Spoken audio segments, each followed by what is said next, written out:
Inter అయిపోయింది, next ఏం చేయాలి? It's an open invitation to students ఎవరైతే ఇంటర్మీడియట్ కంప్లీట్ చేశారు. గ్రూప్ గురించి వరి అవ్వదు, ఏ గ్రూప్ అయినా కావచ్చు. మీరు ఇంటర్మీడియట్ కంప్లీట్ చేసిన ఒక స్టూడెంట్ అయితే ఇట్స్ అన్ ఇన్విటేషన్. ఇంకో విషయం కూడా ఏంటంటే, మీకు ఎంత పర్సెంటేజ్ మీ ర్యాంక్తో మాకు సంబంధం లేదు, ఎందుకంటే వాళ్ళు ఒక ఎగ్జామినేషన్ రాయాల్సి ఉంటుంది కండక్టెడ్ బై విశ్వని. దాని తర్వాత ఒక ఇంటర్వ్యూ రౌండ్ ఉంటుంది. ఇది చాలా ఇంపార్టెంట్. అది ఎవరు కండక్ట్ చేస్తారు? మేము చేస్తాం, యాక్సెంచర్ ఎంప్లాయ్. ఇప్పుడు టెక్నాలజీ అభివృద్ధి చెందిందని సంతోషపడాలా, ఏ వచ్చిన తర్వాత జాబ్స్ ఉండవని బాధపడాలా అని అందరూ ఆలోచిస్తున్నారు. ఏఐ తెలియని వాళ్ళకి, ఏఐ నేర్చుకోని వాళ్ళకి జాబ్ ఉండదు. బిఎస్ కంప్యూటర్ సైన్స్కి అంత ఇంపార్టెన్స్ ఉందా అని చాలా మంది అడుగుతున్నారు. ఇది అంత మంచి కోర్సా? నిజంగా బైపీసీ స్టూడెంట్స్, ఎంఈసీ, హెచ్ఈసీ వాళ్ళు కూడా ఇందులో రాణించగలరా? నేను బైపీసీ స్టూడెంట్, కానీ నేను కంప్యూటర్ సైన్స్ చేసి యాహూ గూగుల్తో వర్క్ చేసి bachelor of science computer science చదివిన వాళ్ళు గేట్ రాయొచ్చు, ఇండియాలో ఉండి ఎంటెక్ చేయొచ్చు, అబ్రాడ్కి వెళ్ళి ఎంఎస్ చేయొచ్చు. ఇంకో విషయం ఏంటంటే, బిఎస్ నుంచి డైరెక్ట్గా పిహెచ్డి కూడా చేయొచ్చు. వేరే ఏ కంట్రీకి వెళ్ళినా బీటెక్ అనేది ఉండదు. It's not a global degree. It is Indianised way of technological degree, అంతవరకు. నవేడేస్ ఎడ్యుకేషన్ ఏ విధంగా చూస్తారు మీరు? ఎడ్యుకేషన్ సిస్టమ్ చాలా డ్రాస్టిక్గా చేంజ్ అయింది. ఎందుకైందంటే జనరల్గా అంటుంటారు కదా, క్లైమేట్ కంటే ఫాస్ట్గా చేంజ్ అయిపోతుంది. అది టెక్నాలజీ చేంజ్ అవుతుందంటే ఎడ్యుకేషన్ సిస్టమ్ కూడా చేంజ్ అవ్వాలి. బిఎస్ కంప్యూటర్ సైన్స్ తీసుకుంటే నిజంగానే ఫ్యూచర్ ఉంటుందా? జాబ్ గ్యారంటీ అన్న మాటను మనం బిలీవ్ చేయొచ్చు. ప్లేస్మెంట్ గ్యారంటీ ఉందా? జాబ్ గ్యారంటీ వస్తుందా ఈ కోర్స్ చేస్తే? గ్యారంటీ ఎవరండి? ఎవరైనా ఇస్తే కూడా మీరు నమ్మొద్దని చెప్తారు. విశ్వవిద్యాలయ కాలేజ్ ఎలాంటి సపోర్ట్ ఇస్తుంది నాలాంటి ఇంటర్ అయిపోయిన స్టూడెంట్స్కి? ఎంత గొప్ప కోర్స్ అయినా యాక్సెసిబిలిటీ అనేది చాలా ఇంపార్టెంట్. అందరూ అన్ని ఫీజులు కట్టే పరిస్థితిలో కూడా ఉండలేకపోవచ్చు. సో అందుకేంటంటే మెరిట్ స్కాలర్షిప్స్ కూడా ఈ ప్రోగ్రామ్ లో ఆఫర్ చేస్తున్నారు. Up to 1.2 lakhs college is offering merit scholarship. So రండి, ఎగ్జామ్ రాయండి, యాక్సెంచర్ ఇంటర్వ్యూ అటెండ్ అవ్వండి, ఆఫర్ లెటర్ వస్తే మీ మెరిట్ని బట్టి మీకు ఒక స్కాలర్షిప్ కూడా వస్తుంది. ఒక పెద్ద ఎంఎన్సీ కంపెనీ 30,000 పీపుల్ ఒక్కసారిగా లే ఆఫ్ చేసి పడేసింది. కాన్స్టెంట్గా అప్ స్కిల్లింగ్, రీస్కిల్లింగ్ అనేది ఇప్పుడు, ఒకప్పుడు ఆప్షన్ ఉండేది, ఇప్పుడు ఆప్షన్ కాదు. మీరు అన్న correct point. One and only option.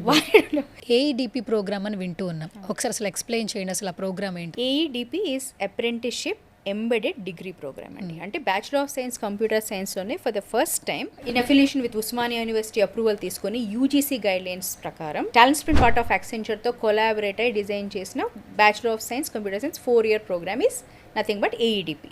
Apprenticeship embed ఎందుకు అని అంటే, నేను చెప్పినట్టు ఫస్ట్ 2 years కాలేజ్లో నేర్చుకుంటారు, 3rd year యాక్సెంచర్తో నేర్చుకుంటారు, 4th year of the course బేసిక్గా స్టూడెంట్స్ ఒక ప్లేస్ అయిన సంస్థతో అప్రెంటిస్ ఆర్ ఇంటర్న్గా కంప్లీట్గా వర్క్ చేయడం జరుగుతుంది. That is the real work experience. So tell me about TalentSprint legacy. TalentSprint is an edtech organisation అండి. 15 years లెగసీ క్యారీ చేస్తుంది, which is now a part of Accenture LearnVantage, which is a very renowned corporate edtech training organisation.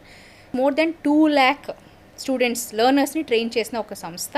Hiring companies more than 800తో collaborate అయిన ఒక very trusted institution is TalentSprint. Parents కూడా ఆలోచిస్తున్నది, morning లేస్తే మేము చెప్పినా వినట్లేదు, ఆ ఫోన్లోనే ఉంటున్నారు. సో వాళ్ళని గైడ్ చేసే కరెక్ట్ కాలేజ్ ఉండాలి, ఫ్యాకల్టీ ఉండాలని చూస్తున్నారు. మన విశ్వవిద్యాలయంలో ఒక స్టూడెంట్ జాయిన్ అయిన తర్వాత వాళ్ళ మైండ్ సెట్స్ని ఏ విధంగా మార్చగలరు? Use your phones, use your mobiles, use any technology, but for your so called project, for your skills that are embedded in this course. Learn by doing.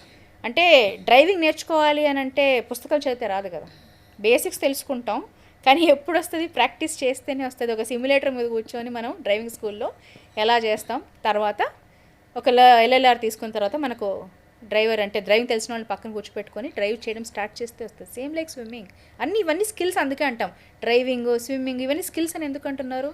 ఇందుకే అన్నిటికీ. ఎందుకంటే ప్రాక్టికల్గా చేస్తేనే వస్తుంది. So learning by doing. రూరల్లో ఉన్నటువంటి పిల్లలు వాళ్ళ ఫ్యామిలీ బ్యాక్గ్రౌండ్ వల్ల తెలుగు మీడియం చదువుతున్నారు. మీరు ఫస్ట్ బేస్మెంట్ ఇంటర్ తర్వాత మా కాలేజ్కి వచ్చేయాలని చెప్తున్నారు, మరి అప్పటికి వాళ్ళు తెలుగులో ఉన్నారు. సడన్గా ఇంగ్లీష్ రాగానే ఒక నర్వస్నెస్ వచ్చేస్తుంది. I was one of the students. యాక్చువల్గా నేను ఇంటర్మీడియట్ కూడా తెలుగులో చదివాను. మై ఫస్ట్ ఇంగ్లీష్ మీడియంలో నేను స్టార్ట్ చేసింది నేను ఇంటర్మీడియట్ తర్వాత. Okay. So I know the pain అనమాట. మీరు అడుగుతుంటే నాకు గుర్తొస్తుంది మొత్తం అనమాట. సో day 1 నుంచి ఏంటంటే సపరేట్గా కమ్యూనికేషన్, కార్పొరేట్ ఎటికేట్ మిక్స్ అయ్యేలాగా మనకి స్పెసిఫిక్గా ఒక కరికులంలో ఒక స్పేస్ క్రియేట్ చేశాం. Professional BS programme. ఇది కేవలం డిగ్రీ కాదు, మీ ఫ్యూచర్ కెరీర్ కి డైరెక్ట్ గేట్వే. పూర్తి వివరాలకు వెంటనే స్క్రీన్ పై కనిపిస్తున్న నంబర్స్ కి కాల్ చేయండి.